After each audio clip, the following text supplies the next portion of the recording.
the heart of New York City, where mythology rarely breaches the mundane rhythm of mortal lives, the air began to ripple with tension, unlike any other. The sky bore no storm, yet the winds whispered a tale of something colossal, something ancient, about to rise. The news outlets buzzed with a string of strange phenomena: statues of Hercules across the world suddenly glowing, birds flying in reverse patterns, tremors under the streets of Manhattan, and a thick, golden mist appearing in Central Park with no discernible source. The earth groaned, not in pain but anticipation. Ben Grimm, the ever-lovable, ever-gruff thing of the Fantastic Four, had felt the pulse of something coming. His body, made of near-indestructible rock, was hardened against most physical threats. But the spiritual unease tugged at his soul like a child, pulling on a father's sleeve. For years he had fought titans, monsters, madmen, and gods. But now, something deeper was calling him, not a war, but a question. Elsewhere, atop Olympus, where time itself bends under the will of the immortals, Hercules, son of Zeus, champion of glory, stood before a tribunal of ancient gods. They whispered of balance, of cosmic pride, of mortal arrogance rising unchecked. The gods feared not the Fantastic Four, nor the Avengers, but the symbol Ben Grimm had become. In a world of celestial beings, Ben had become a myth himself, not by birthright, but by defiance, by resilience, by heart. The gods questioned, could a man built of stone truly challenge a god born of glory? Hercules, in his usual confidence, volunteered not to destroy but to challenge. "Let me weigh his worth," he said. "Let me test whether myth can be forged from flesh and will alone. If the stone man believes he belongs among gods, let him face one." This was not about vengeance nor conquest, it was about essence. What makes a hero eternal? Is it legacy by blood or legacy by battle? Is immortality earned through myth or through choice? These questions rang through the cosmos. Meanwhile, Ben sat alone on the roof of the Baxter building, hands the size of boulders gently holding a tiny photo of his Yancey Street neighborhood. He'd fought gods before: Thor, Gladiator, the champion of the universe. He'd been knocked down more times than he could count, but he'd never stayed down. Yet this challenge, this felt different. Not just another fight, but a confrontation of identity. Johnny Storm joked about it. Reed tried to calculate the odds. Sue told him he didn't need to prove anything. But Ben knew he did. Not for them, not for Earth, for himself. When Hercules arrived, the sky opened in a blinding shaft of golden light. He didn't descend with violence, but with purpose. Crowds gathered as the demigod walked through Central Park, shirtless, lion pelt on his back, his club dragging against the earth like thunder. His smile was warm, but his eyes held millennia of combat and judgment. Ben met him in the open, surrounded by murmuring crowds and dozens of hovering cameras. The world watched, not as spectators to a battle, but as witnesses to a reckoning. "You sure about this, Goldilocks Jr.?" Ben said, cracking his knuckles.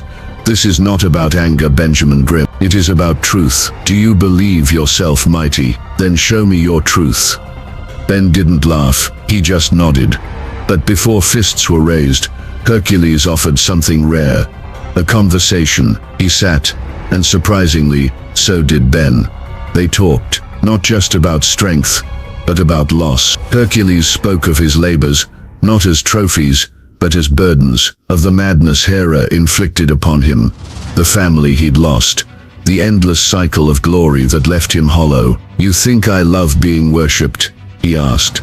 "You think it makes me complete? It doesn't. I've known gods who've died in obscurity, and mortals whose legacies echo louder than Olympus itself." Ben countered, speaking of pain without purpose, of being turned into a monster, of looking into mirrors and seeing something even he didn't recognize, of always being second best to Thor, second favorite among fans, never the first line of defense. "But I keep showing up," Ben said.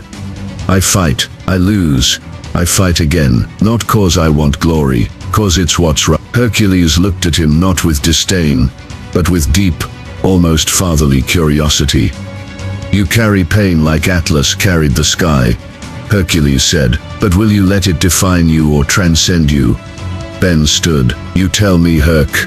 And so the park cleared. A ring was drawn, not by force, but reverence. No stage, no announcer, just two giants, one born of legend, the other made of grit, standing at the threshold of what it means to be worthy. The world held its breath. The sun dimmed unnaturally, as if the universe itself decided to observe in silence. The leaves of the trees stood still, birds paused mid-flight, and even the satellites orbiting above slowed, their signals jammed by a cosmic reverence. Hercules and Ben Grimm stood at opposite ends of the glade in Central Park, now transformed into a battlefield of ancient and modern might.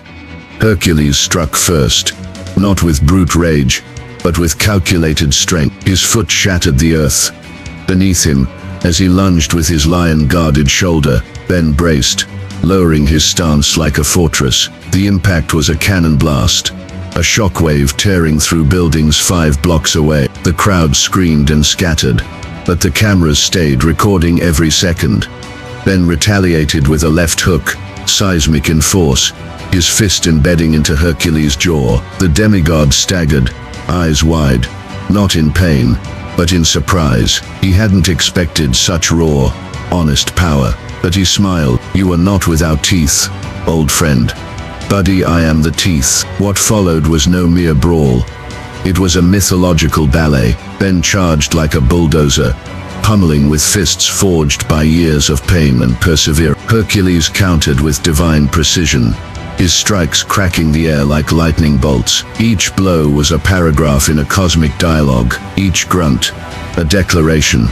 Ben lifted a chunk of the earth and hurled it with terrifying force. Hercules shattered it mid-air with a single palm. The thing caught him mid-stride with a body slam, cratering the ground. Hercules threw Ben into the sky, caught him mid-fall, and suplexed him into a crater the size of a city block. Still Ben rose, slower now, limping slightly, blood visible between his stone plate. "You don't give in," Hercules said, wiping his own blood. "I never do." Ben caught him with an uppercut that sent the demigod flying. Hercules crashed into a bus, flipping it twice before halting. He stood, roaring with laughter, eyes wild.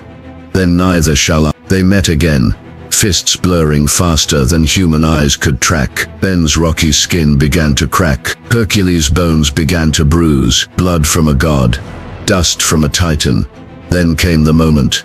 Ben charged with all his might, channeling his soul into one last blow. Hercules stood his ground, arms open wide, and absorbed the punch. The shockwave broke windows across Manhattan. Time itself felt paused. Ben collapsed to one knee, panting. Hercules stood, chest rising, eyes fierce.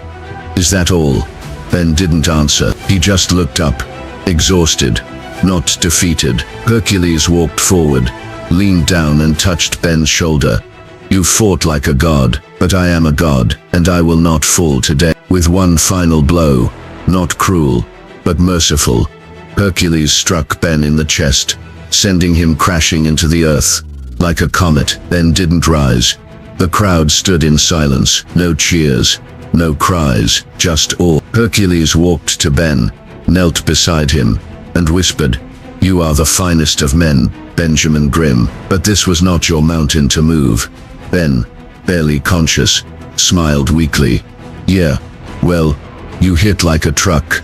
And with that, he passed out. Later, as paramedics and SHIELD teams swarmed the battlefield, Hercules disappeared in a column of golden light, not in triumph, but in solemnity. For in defeating Ben Grimm, he had not conquered a foe, he had honored a soul. The world declared Hercules the victor, but they remembered Ben as the heart, and sometimes that is the real legend.